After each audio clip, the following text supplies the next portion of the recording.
Is it a good time to buy property in Sydney? Well, the press has been full lately of stories about the Sydney property boom being over, and it lasted for 5 years, so it had to come at some point.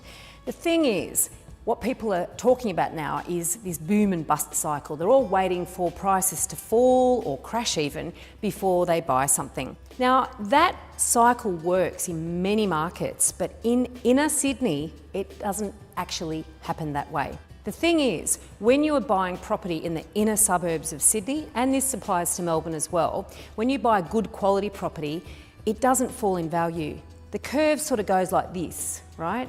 It gradually goes up and then it levels off and then it goes up again and then levels off. Whereas when you're buying in some other markets that are a lot more cyclical, the curve goes like this. And it is important when you buy. So the answer to the question, is now a good time to buy in Sydney? Well, it depends on where, but if you're buying in the inner suburbs, yes, it's a good time, as long as you buy a good quality property.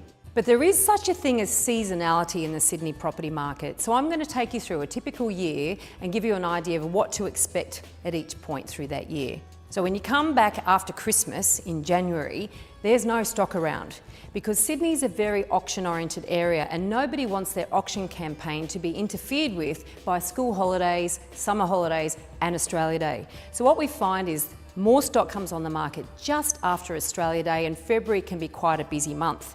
But there's always pent-up demand, lots of buyers around. Everyone's had a holiday and they're relaxed and they're ready to buy property. So typically, the clearance rate in Sydney, or the auction clearance rate, will actually peak in February. So it's a bit of a dangerous time to buy because sometimes prices are a little bit inflated. Now they tend to level off as you get closer to Easter, when things sort of start getting back to normal. But of course, over Easter, nobody wants to auction their properties then either, and then there's school holidays. So after Easter, you'll see the market just plod along. You'll get properties on the market, you'll get people buying them, but the clearance rates will probably be around about 60 to 70%, somewhere in that range. Not highly competitive, but good property will always get competition. If it's going to be a boom year, after Easter, things take off again and it goes crazy right up to spring. And then spring comes. Warmer weather brings listings. And sometimes that is great for buyers because what that means is that the more listings come on the market, the easier it is to buy. And what often happens is by the time November and December come around, vendors get quite desperate and are really, really worried about not selling their property before Christmas. We call that buying season. A word of warning though. There is no point buying a dud property just because it's a bargain.